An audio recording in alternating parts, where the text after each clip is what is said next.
और ये जो हर टाइम ये जो जिस्म गरम गरम रहता है ना मेरे मोहतरम भाइयों, जब आपका जिस्म गरम होना, आप दवाई ना खाओ, फौरन वुजू करो, फौरन। बुखार के बारे में सही बुखारी की हदीस है, नबी सल्लल्लाहु अलैहि वसल्लम ने फरमाया बुखार को बुरा ना कहो, बुखार को बुरा ना कहो, ये जहन्नुम का भाप है। ये जहन्नुम का क्या है?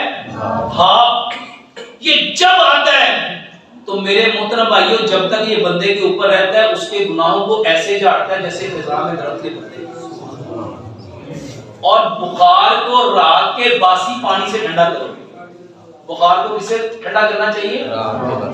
रात का पानी रख के ना सुबह को गुस्ल करो। और अगर ऐसा नहीं कर सकते, बुखार ज्यादा हो गया है और डॉक्टर क्या कहते हैं, इसको पट्टियां करो, कहते हैं ना मेरे मोहतरम भाइयों, पट्टियां करना बेहतर है कि वजू करना बेहतर है?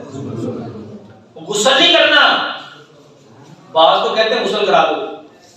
गुस्ल करना है तो रात का बुखार हो उसको अगले दिन इंतजार करो और फिर सुबह को गुस्ल करो।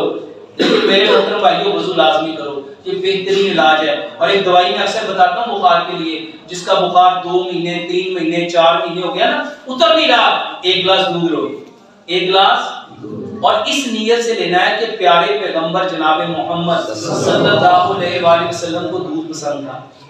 इसमें आधी चाय की चम्मच हल्दी, आधी चाय की चम्मच दालचीनी, आधी चाय की चम्मच सौंफ, 2 सब्ज इलायचियां, 2 लौंग मिलाओ, इसको इतना पकाओ इतना पकाओ इतना पकाओ कि 1 गिलास दूध आधा रह जाए।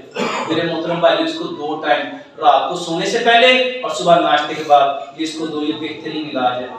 ये भाई ने लिखा थकावट उतार देने वाली